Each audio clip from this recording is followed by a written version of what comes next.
En el mundo siempre ha habido guerras, en el mundo siempre ha habido depravación sexual, degradación moral, siempre ha habido revoluciones, golpes de Estado, etcétera, etcétera. Pero nunca todas estas situaciones u eventos habían convergido como en el momento en que nos encontramos actualmente. Si hiciéramos un breve panorama geopolítico alrededor del mundo, nos damos cuenta, ¿verdad?, que de México hasta abajo, hasta la Patagonia, están las naciones latinoamericanas e iberoamericanas ardiendo, por todos lados protestas, en Hong Kong protestas, en Irak protestas contra el gobierno.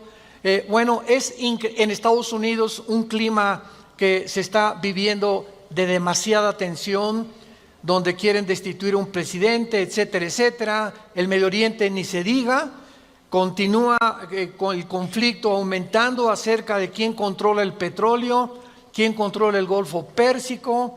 Estados Unidos abandona a los kurdos, que es el grupo étnico entre Siria y Turquía, que defendieron a Estados Unidos durante la guerra del Golfo Pérsico. Y vemos un mare magnum en el mundo donde volteamos y estamos preguntándonos, en medio de tantas cosas, ¿quiénes son los buenos y quiénes son los malos? ¿Quién tiene la razón de todo lo que oímos en los periódicos, en la televisión?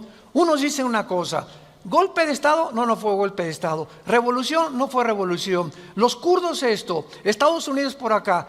Y estamos en medio de un mundo verdaderamente confundido. Sin embargo, la Biblia nos muestra que nosotros no debemos vivir en confusión. Ya cuando un cristiano dice, no sé quién tiene la razón, o creo yo porque los medios de comunicación, recuerden algo, ¿verdad? Los medios de comunicación, televisiones, radios, etcétera, etcétera, muchas veces tergiversan, las noticias de tal manera que llegan a manipularnos y hacernos creer lo que ellos creen. Entonces, dependiendo quién está detrás de los medios de comunicación, qué ideologías o qué filosofías o quiénes son los dueños de CNN o de BBC News o de Fox News, etcétera, etcétera, o en México, dependiendo quién se encuentra detrás, es la clase de mensaje que envían. Y cuando nosotros oímos en Fox News una cosa que contradice CNN otra cosa, y otros periódicos de México dicen una cosa, y otro periódico dice otra cosa, llegamos a preguntarnos, ¿quién dice la verdad? ¿No es verdad? Realmente, ¿quién dice la verdad? ¿En qué mundo nos encontramos? Realmente, ¿cómo podemos nosotros afianzarnos? Es como si estuviéramos en un barco que se está hundiendo y nos hemos echado fuera de la borda, como cuando el Titanic en 1910-12 se estaba hundiendo. Nos aventamos al mar y nos agarramos de un salvavidas. Y ahorita así está el mundo. Estamos tratando de buscar un salvavidas, algo que nos dé seguridad. Algo que ya no produzca tanta tensión en nuestras vidas, tanta angustia, porque el mundo vive angustiado. Hay demasiada ansiedad.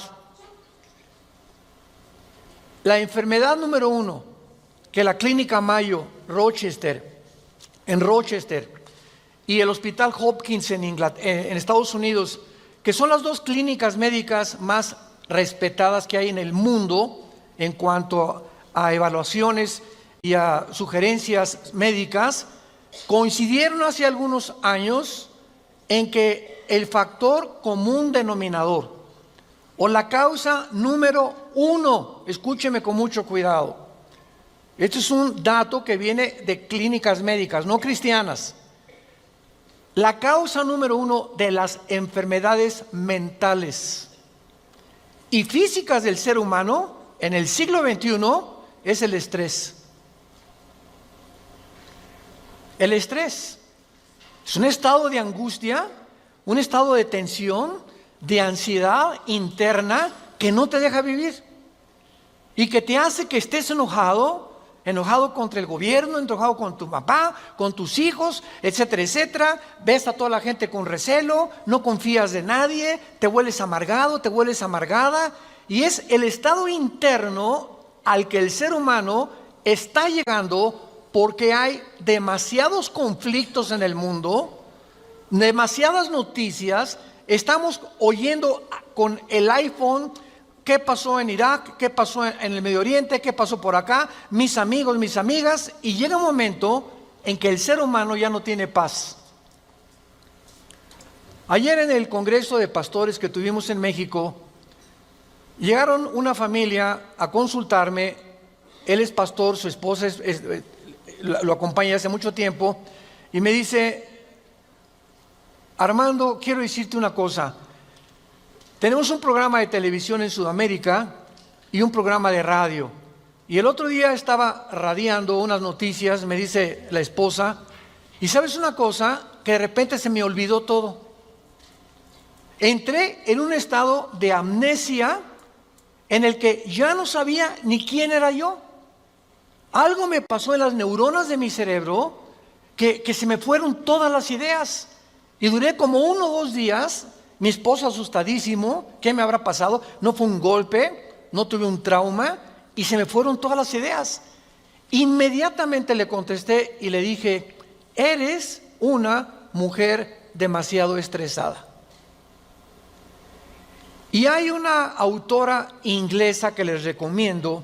Ahorita mi esposa está devorando todos sus libros, que se llama Carolina Leaf, L-E-A-F, Leaf.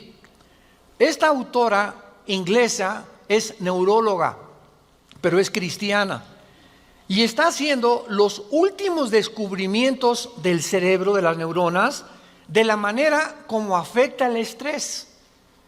Y en ese momento, cuando tú estás demasiado estresado y tienes demasiadas presiones, y los niños, y el esposo, y el falta de trabajo, y el buen fin, o lo que tú quieras mencionar, algo le pasa. Las neuronas son interconexiones eléctricas que tenemos, pero millones de células dentro del cerebro, y un solo alambrito por la presión mental, por falta de vacaciones o de que no aprendes a relajar tu mente, etcétera, etcétera, provoca amnesia, provoca enfermedades mentales y puedes llegar inclusive a la locura.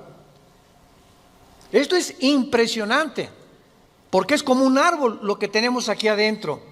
Y ella está descubriendo que cuando tienes pensamientos negativos, las neuronas se unen más rápido. Esto es increíble porque así nos diseñó Dios.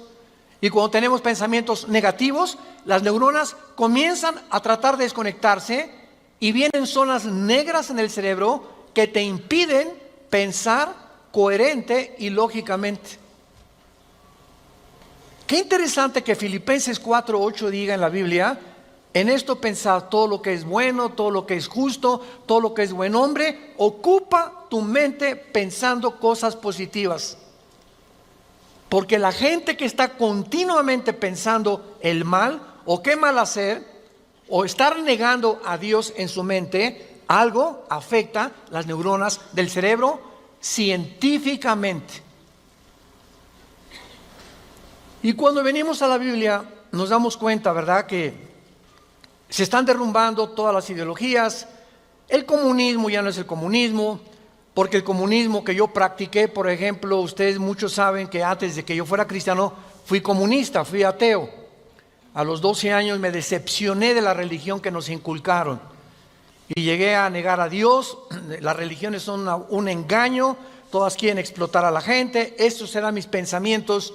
Tenía el Che Guevara arriba de mi cuarto con un póster inmenso de él, y Marx y Engels y Lenin, etcétera, etcétera. Y para mí ese era mi mundo y era lo que yo creía era la respuesta, un sistema ideológico para poder cambiar la sociedad. Sin embargo, cuando descubrí, ¿verdad?, que este sistema era completamente contradictorio, como se demostró en 1990, que cayó el comunismo en Europa, cuando Mikhail Gorbachev confesó que era una ideología. Para que seas comunista, número 1, tienes que ser ateo. Escúchame con mucho cuidado. Número 2, tienes que ser darwiniano. O sea, tienes que creer que al morir no hay nada, que vas a la tierra y que no hay Dios y ahí acabó. No hay otra vida, no hay mundo espiritual, no hay ninguna otra dimensión. Número 3, tienes que ser humanista, no humanitario, humanista. O sea, tienes que creer que el hombre tiene las respuestas para sus problemas. Ese es el humanismo. Cuando creemos que nosotros podemos resolver la pobreza, las injusticias, etcétera, etcétera. Que es la historia del fracaso de la Liga de las Naciones Unidas, la OTAN, la OEA, llámale como quieras. El hombre es incapaz de resolver los problemas que van más allá de nuestra capacidad para resolverlos. Ese es el humanismo. Entonces, si no hay esta plataforma, no eres comunista, es una mentira. Y ahora los últimos comunistas o los últimos demócratas o los últimos que han tratado de implementar diferentes sistemas de pensamiento, se dan cuenta que están ya mezclando una ideología, comunismo con democracia, con capitalismo, porque no ha funcionado. Porque es la confusión a la que hemos llegado. Y como dijo Don Teofilito en México, ni lo podremos alcanzar jamás. Porque no hay ningún sistema de gobierno perfecto. Decía Winston Churchill, entre los sistemas de gobierno, el mejorcito es la democracia, pero no es perfecta tampoco. ¿Por qué? Porque somos seres humanos que necesitamos a Dios. Necesitamos a Dios. Necesitamos una guía, necesitamos un manual, necesitamos una luz. Y por eso el mundo está perdido completamente.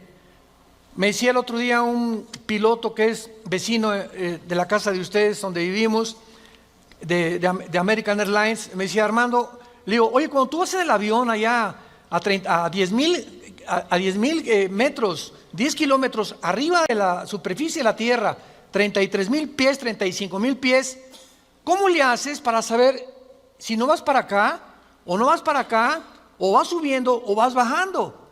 Porque la cabina del piloto es pues muy poquita, nada más ve lo que está enfrente. Me dice, Armando, sería imposible que nosotros piloteáramos sin instrumentos. Los instrumentos nos muestran claramente la dirección que vamos a llevar, a qué altura estamos, etcétera, etcétera. Sin instrumentos, un capitán de un barco en medio del océano no sabría cuál es el norte, el sur o a dónde irse si no tuviera una brújula. Y así nosotros no sabemos a dónde ir si no tenemos instrumentos, si no tenemos un mapa que nos ha dejado Dios, que se llama las Sagradas Escrituras. Y haríamos bien en estar atentos a este libro como una antorcha que alumbra en lugar oscuro, hasta que el lucero de la mañana salga en nuestros corazones. Vamos pues a abordar este tema y esta serie, porque ante todos los eventos que está el mundo atravesando actualmente, que amenazan nuestra tranquilidad, nuestra familia, nuestro futuro, provocan ansiedad, angustia. ¿Qué pasa si pierdo el trabajo?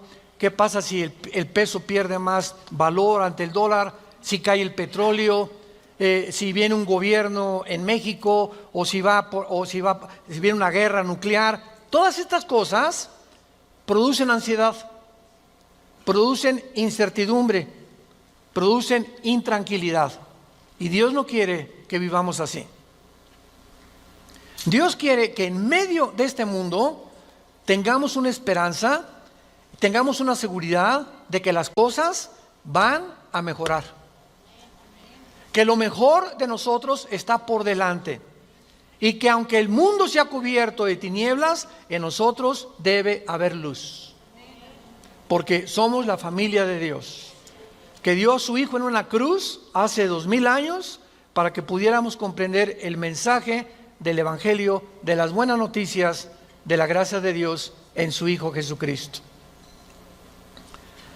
Podemos saber exactamente, y este es el tema que vamos a abordar en toda esta serie, podemos en la Biblia encontrar datos, información que nos digan en qué tiempo de la historia nos encontramos.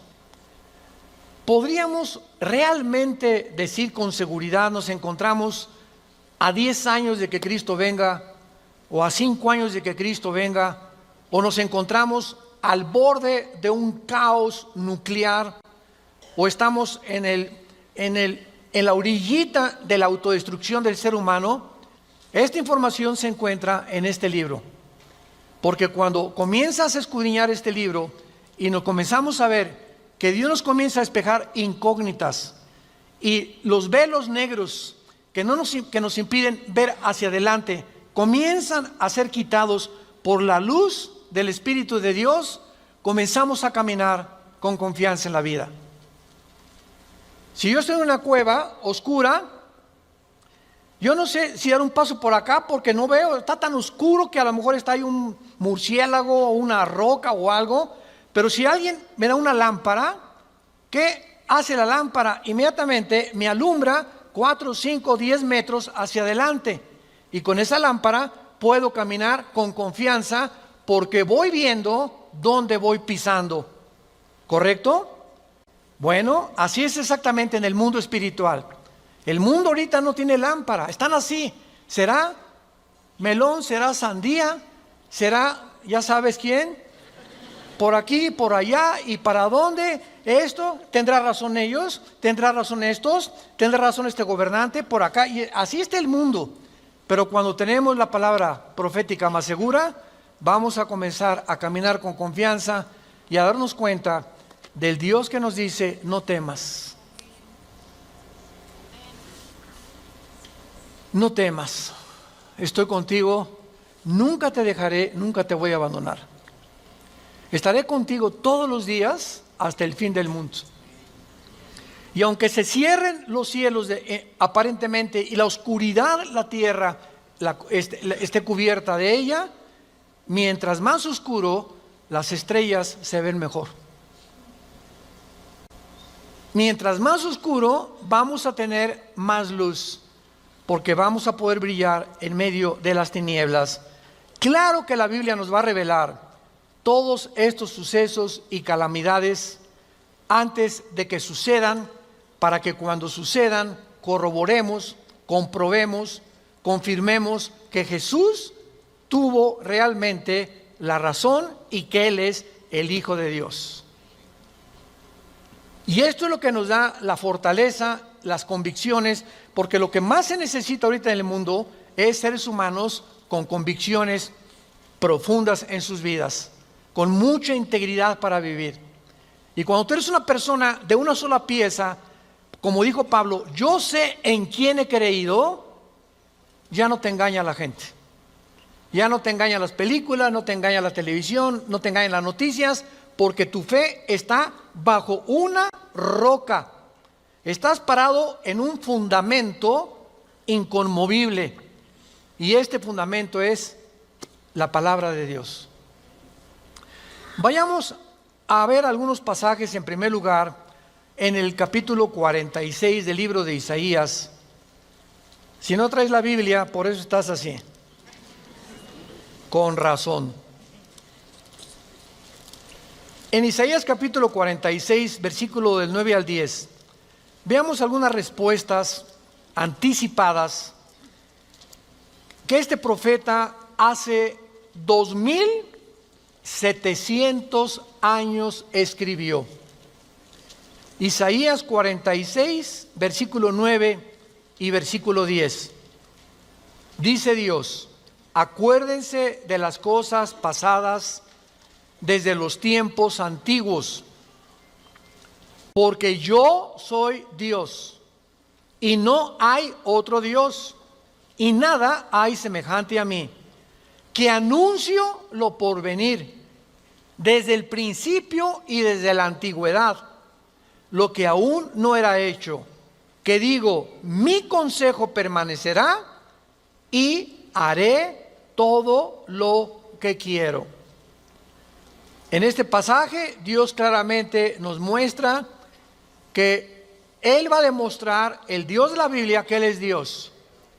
Y que todos los demás dioses, ¿verdad?, no son realmente más que ídolos. Y aunque detrás de todo esto hay criaturas espirituales que se le llama dioses en la Biblia, Él es el Elohim de los Elohim. Él es el Dios de los dioses. Él es el rey de todos los demás súbditos que ocupan el universo. Y que Él nos va a anunciar lo que va a venir para que sepamos algo. Lo que Dios dice va a permanecer. Y va a hacer todo lo que Él ha dicho que va a hacer en la Biblia. Veamos otro pasaje en el Nuevo Testamento, en Primera de Juan. Antes del Apocalipsis está Primera de Juan, para que no andes por el Éxodo. En Primera de Juan, capítulo 4, versículos 5 al 6, el apóstol, el último de los apóstoles de Jesucristo, que murió a los 93, 92 años de edad, fue el último que murió de ellos, escribe, Primera de Juan 4, del 5 al 6, ellos son del mundo. Siga con cuidado esta lectura. Ellos son del mundo, por eso hablan del mundo. Y el mundo los oye. Nosotros somos de Dios. El que conoce a Dios nos oye. El que no es de Dios no nos oye. En esto conocemos el espíritu de verdad y el espíritu de error. Tú prendes el radio y dices, ¿qué quiero oír? La charrita del cuadrante. Bueno, porque eso es lo que quieres oír. Pero al mismo tiempo tu aparatito de tu radio tiene ondas y tiene FM, tiene AM y tiene como 50 estaciones más que tú puedes oír en el FM 91.3, 1440, etcétera, etcétera, ¿verdad? Pero tú sintonizas lo que tú quieres oír. El mundo espiritual que nos rodea, ahorita aquí cerca de nosotros, todas estas ondas radiales y de video y de televisión están pasando junto a nosotros, pero ese aparatito las capta, son invisibles. Y el hecho que no las veamos no implica que no existen, porque aquí están junto a nosotros. Pero ese aparatito lo prendo y capta esa onda que yo quiero, o hay otra banda más chica, o hay otra más grande, pero capta, repito, la estación que tú quieres bajar del mundo invisible. Y así pasa en el mundo espiritual. ¿A quién quieres oír? ¿A Buda? ¿A Marx? ¿A Che Guevara? ¿A Lenin? ¿A los brujos? ¿A los astrólogos? ¿A quién estás sintonizando en tu mente? Ellos son del mundo. Si tú eres del mundo, vas a oír a los líderes del mundo, a los religiosos, a los brujos, a los que te han prometido que tienen alguna verdad. Y por eso tu vida está como está. Pero si tú quieres sintonizar la frecuencia de Cristo, entona a Cristo en la Biblia. Entonces, por la forma y a quienes oímos, podemos confirmar si somos o no somos hijos de Dios. El que es de Dios, oye a Jesús.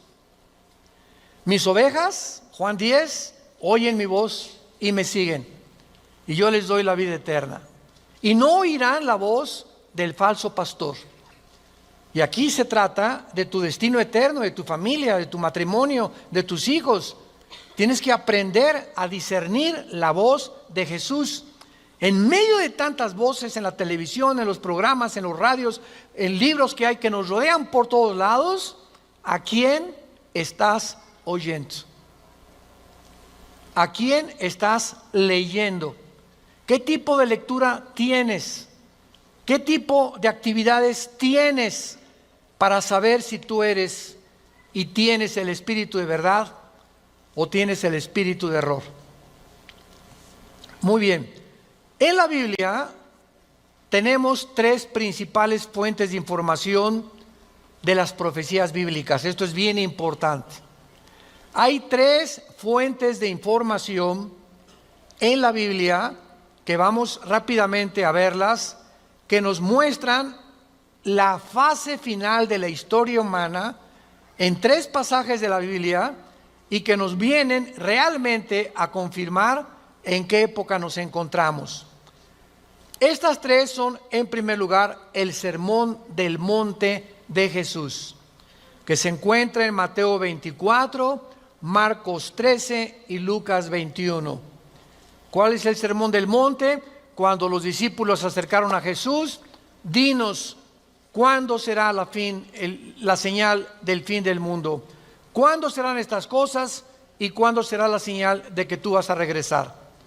Y ahí Cristo comienza a enumerar una serie de eventos y señales. Habrá guerras, falsos profetas, muchos van a ser engañados, pestes, terremotos, y será el principio de los dolores. La segunda fuente de información se encuentra en Primera de Tesalonicenses, capítulo 4, del 3 al capítulo 5, versículo 4. Esta revelación la compartió el apóstol Pablo de los últimos tiempos. Y la tercera revelación acerca de los últimos tiempos la encontramos en el libro del Apocalipsis, del capítulo 5 al capítulo 19. En estos capítulos se encuentra claramente todo lo que la planeta Tierra y la humanidad va a atravesar. Ahora, muy bien, cuando estudiamos estos pasajes, podemos concluir que efectivamente vendrán tiempos difíciles al mundo, sorpresivos y amenazadores, que es de lo que hemos estado hablando en los últimos 10-15 minutos. Nadie puede negar que vivimos en un mundo conflictivo, amenazador, que ha llenado al mundo, a los seres humanos, de ansiedad, de intranquilidad, de falta de paz, de suicidios, de mejor me quito la vida, o me emborracho, o me drogo. ¿Por qué los jóvenes se drogan? Pues porque es una forma de evadir la realidad. La realidad para muchos jóvenes es tan negro y tan negro lo que se ve en el mundo, que ya no quieren o no creen que pueden atravesar esa cortina oscura, no creen que hay una luz detrás, y se enfrentan a un mundo que parece que se los está comiendo, tragando, y prefieren salir de este mundo. Los que se drogan, ¿por qué se drogan? Los que se emborrachan, ¿por qué se emborrachan? Porque la realidad es tan cruda que no la quieren enfrentar en sus 5 sentidos. Entonces, detrás de cada persona drogadicta, alcohólica, etcétera, etcétera, se encuentra un conflicto interno espiritual. Porque como en el área forense, cuando tú estudias, yo recuerdo que hubo una época en mi vida que comencé a estudiar criminología, dactiloscopía y balística. Quería ser detective, imagínense. Siempre me ha gustado la investigación. Y me dio unos meses por meterme y compré libros, etcétera, etcétera. Y siempre cuando en esa área te involucras, los detectives o los investigadores siempre están buscando el motivo por el cual alguien le quitó la vida a la otra persona. Porque siempre hay un motivo del que cometió fraude, el motivo de por qué mató a su mamá, el motivo por qué abandonó a su esposa. Siempre detrás de cada acción hay un motivo. Y cuando descubrimos el motivo, nos ayuda a poder tener una pieza del rompecabezas más clara para poder averiguar o decidir quién fue el asesino, o quién fue el ladrón, o quién se encuentra detrás de eso. Y cuando nosotros vemos esto, ¿verdad?, que el motivo por el cual la gente hace lo que hace en el mundo, nos damos cuenta que el mundo está espiritualmente muriéndose. Y nosotros tenemos la medicina. Qué triste que tengas compañeros en tu escuela que estén tan confundidos, que no les has hablado jamás de Cristo, que tengas amigos que haces negocios con ellos, que tengas un taller de carpintería, de plomería, o eres mecánico o abogado en tu bufete, o un médico, y la gente a tu alrededor, vemos a la gente, caras vemos, y están llorando por dentro, están deshechos por dentro. Que si esa hermanita, la enfermera, que diga, ay, hermanita doctora, ¿cómo está? Muy buenos días, ¿verdad? Y te encierras con ella y te pones enfrente de ella, te puede olvidar se quitan esa máscara que están usando y caen en una expresión de llanto, de angustia, que están escondiendo, poniéndose una máscara de aparente felicidad. Y así las personas que tú ves, no es cierto que son lo que estás viendo. Detrás de cada persona se encuentra un drama. Se encuentran problemas más allá de lo que podemos imaginarnos. Así que nosotros tenemos la respuesta y la medicina, qué estamos haciendo con ella, y vamos a dar cuentas en la otra vida de todas las cosas que nunca cumplimos en la palabra de Dios al compartir el mensaje de Jesucristo. Ahora bien, vayamos a Mateo 24 y veamos rápidamente que del estudio de estos tres pasajes que acabamos de mencionar, el Sermón del Monte, Primera de Tesalonicenses 4 y el libro de Apocalipsis, podemos concluir, para poner el tapiz, el fundamento de nuestra serie que vamos a seguir desarrollando, que efectivamente estamos en el tiempo de eventos muy amenazadores, sorpresivos, y aunque nosotros los cristianos no querramos ver, ni vamos a estar, esto está garantizado, nosotros no nos vamos a encontrar en los acontecimientos del libro del Apocalipsis.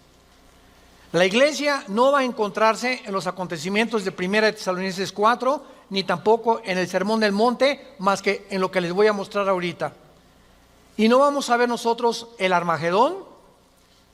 Creo que no vamos a conocer tampoco al Anticristo, pero hay algo que vamos a atravesar para que nos vayamos preparando y para que entendamos que para poder enfrentar lo que se viene se necesita carácter. Carácter. ¿Qué es el carácter? Es la formación interna que el Espíritu Santo nos quiere dar, donde estableces fundamentos y convicciones inconmovibles en tu vida. He decidido hacer esto, lo haces. Puntualidad, responsabilidad. Una persona, un cristiano irresponsable, tiene mucho que trabajar con su carácter. Un cristiano que siempre llega tarde a todos lados, tiene que trabajar mucho con su carácter. Decía hace algunos años, cuando Henry Ford hizo el primer carro modelo T, 1904, corría como 25 kilómetros por hora. Su hijo Henry Ford II tomó la Ford Motor Company, la compañía de carros Ford en Estados Unidos, que fue la que más comenzó a vender carros a principios del siglo XX. Y este hombre llegaba a la compañía de Ford y ponía al jefe de la planta, al jefe de la administración, al jefe de la supervisión, ponía a líderes en cada departamento. Y él llegaba cada 2 o 3 meses, y si ese líder no hacía que funcionara la planta que él le había dado, lo corría. Dice, un líder, decía Henry Ford II, es la persona que hace que las cosas sucedan. Y si tú estás al frente de una responsabilidad y no cambias la situación, o no cambias la manera de pensar de los hombres o de tus soldados que tienes bajo tu responsabilidad, tú no eres líder. Entonces, qué importante es que la Biblia dice que todos nosotros debemos ser líderes. Y si somos líderes, tenemos que hacer cambiar las cosas de alguna manera. Vas a hacer cambiar a tu amigo, y vas a hacer cambiar a tu amiga, y vas a hacer cambiar a tus amigos de la escuela, hasta a tus maestros los vas a confrontar algún día. Discúlpeme, maestro, con el respeto que se merece, no venimos del chango. La evolución es una teoría que está completamente destituida desde que descubrieron el ADN en 1954. Por favor, actualícese más, maestro. Entonces, cuando comenzamos a entender eso, es cuando comenzamos a comprender que este mundo, dice la Biblia, la mayoría serán engañados. Los mismos escogidos serán engañados, porque hay millones de cristianos sin carácter, flojos, irresponsables, impuntuales, sin falta de integridad. A nadie le hablan de Cristo, no comparten las buenas nuevas, no tienen convicciones profundas que los hacen ser gigantes, guerreros de Dios. Dice Mateo capítulo 24 en el Sermón del Monte el Señor Jesucristo, porque se acercan los discípulos para hacerle preguntas, versículo 3, Señor, dinos, vean las 3 preguntas que le hacen hace 2000 años. 1, ¿cuándo serán estas cosas? Querían saber el tiempo los discípulos. 2, ¿qué señal habrá de tu venida? O sea, ¿habrá alguna señal que podamos percibir de que tú ya vienes al mundo? Y 3, ¿y hay alguna señal de que el mundo se va a acabar? De estas 3 preguntas, Cristo comienza a contestar algunas, por ejemplo,